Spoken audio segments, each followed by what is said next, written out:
মনে করে যে জনগণের যে ন্যায্য দাবি দেওয়া তার সাথে থাকতে হবে, যেহেতু গণ অভ্যুত্থানের নেতৃত্বদানকারী ব্যক্তিগণই এই জাতীয় নাগরিক পার্টিতে আছেন, সেহেতু তারা কিন্তু খুব ভালোভাবে জানেন যে গণ অভ্যুত্থানের অন্যতম নিয়ামক কী কী ছিল।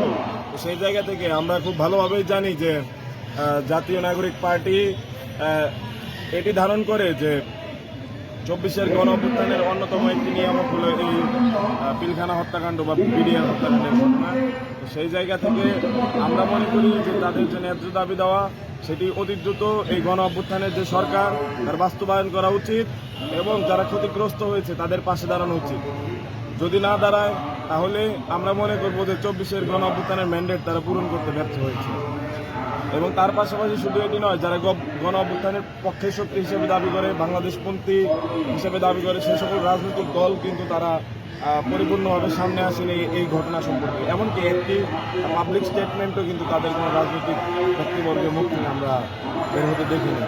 এর পাশাপাশি এই বর্তমান যে গভর্নমেন্ট আছে তার উপর কোনো বাইরের প্রেশার আছে কিনা কিংবা দেশের ভেতরের কোনো প্রতিষ্ঠানের প্রেশার আছে কিনা এটিও তারা স্পষ্ট করেনি। যদি তারা স্পষ্ট না করে তাহলে কিন্তু জনগণ ধসার মতো থাকবে। তার পাশাপাশি পরিপূর্ণ স্বাধীনভাবে কাজ করার জন্য যেই কমিশন গঠিত হয়েছে তারা স্বাধীনভাবে কাজ করতে পারছে কিনা সেটিও কিন্তু স্পষ্ট নয়। তাদের কার্যপরিধির যে ধারাগুলো আছে সেখানে কিন্তু অবশ্যই বড় ধরনের সন্দেহ সৃষ্টি করে যখন সেখানে আমরা দেখি যে স্বাধীনভাবে তারা কাজ করতে পারবে কি পারবে না সেইখানে একটি অস্পষ্টতা রাখা রয়েছে।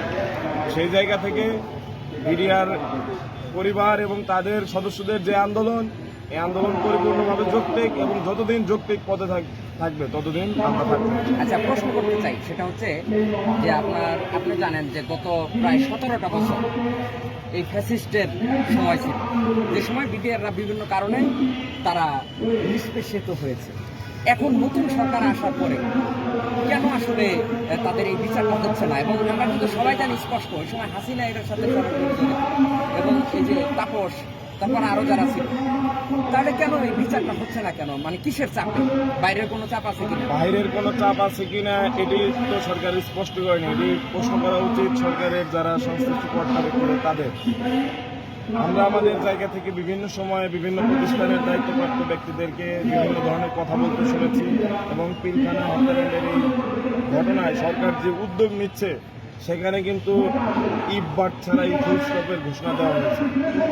সব কিছু মিলিয়ে কিন্তু আমরা এটি ধারণা করি বিভিন্ন প্রেক্ষিতে যে এই সরকারের উপর চাপ রয়েছে। তার পাশাপাশি আমরা দেখতে পাচ্ছি যে এই সরকার যখন থেকে দায়িত্ব নিয়েছে তখন থেকে বারবার নির্বাচনের কথা বলা হচ্ছে এবং নির্বাচনের কথা বলার পর এখন যখন আরও বেশি আওয়াজটি জোরালো হচ্ছে তখন কিন্তু এই যে ন্যায্য অধিকার, গণ অভ্যুত্থানের যে ম্যান্ডেটগুলো যেগুলো নিয়ে কাজ করার কথা এই সরকারের, সেই দাবি দাওয়াগুলো কিন্তু চাপা পড়ে যাচ্ছে।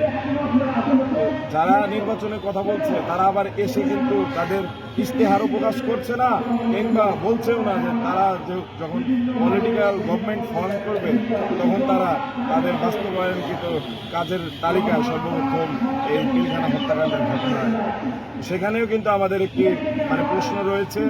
এখানে এই সরকারকে সামনে রেখে যখন আমরা আন্দোলনটি করছি যৌক্তিকভাবে এই সরকারের কাছে চেয়ে, রাষ্ট্রের কাছে দাবি দেওয়া চেয়ে গণঅভ্যুত্থান পরবর্তী বাংলাদেশে, সেই মুহূর্তে কিন্তু বিভিন্ন রাজনৈতিক দলেরও দায়িত্ব রয়েছে যে এখানে জনমত গঠন করা, তাদের পাশে এসে দাঁড়ানো, তাদের সাথে সংহতি জ্ঞাপন করা। তো সেইখান থেকে যখন আমরা ফিল করছি যে সরকার হয়তো এখানে বিভিন্ন জায়গা থেকে প্রেশারাইজড হয়েছে, তখন কিন্তু আসলে এই রাজনৈতিক দলগুলোর দায়িত্ব এই সরকারের পাশে দাঁড়ানো এবং সরকারকে যৌক্তিক পরামর্শ দেওয়া এবং তারা যেন এটির বিচার করতে পারে এবং যারা ক্ষতিগ্রস্ত হয়েছে অন্যভাবে তাদের সম্মান ফিরিয়ে দিতে পারে। আপনার কাছে কি মনে হয় যে সেনাবাহিনী এই বিচারে কোনো ইন্টারফেয়ার করতেছে? আপনার কাছে কি মনে হয়? এটি আসলে আমার উত্তর দেওয়ার বিষয় না, এটি উত্তর দেবেন তিনি সরকারের সংশ্লিষ্ট দায়িত্বপ্রাপ্ত তিনি। এখানে প্রতিষ্ঠান হিসাবে আমরা কোনো প্রতিষ্ঠানের দিকে আঙুল তুলতে পারি না বা পরিপূর্ণভাবে দায়িত্ব ছেড়ে দিতে পারি না। তাদেরকে আমরা এটি বলতেই পারি না কখনো একটা প্রতিষ্ঠান সম্পূর্ণভাবে দোষী বা নির্দোষ বা তাদের সম্পর্কে আমাদের কোনো মন্তব্য নেই। এখানে কথা হচ্ছে যে সেখানকার দায়িত্বপ্রাপ্ত যারা ব্যক্তিবর্গ তাদের যে কথাবার্তা বা তাদের বিভিন্ন আচরণ সেগুলোতে জনগণ আসলে যেতে চায় তারও অনেকাংশ প্রতিফলন ঘটেনি বা ঘটার সম্ভাবনা কম বলে আমরা দেখতে পেয়েছি তাদের আলোচনা। নির্বাচনী ইশতেহারে কি আপনাদের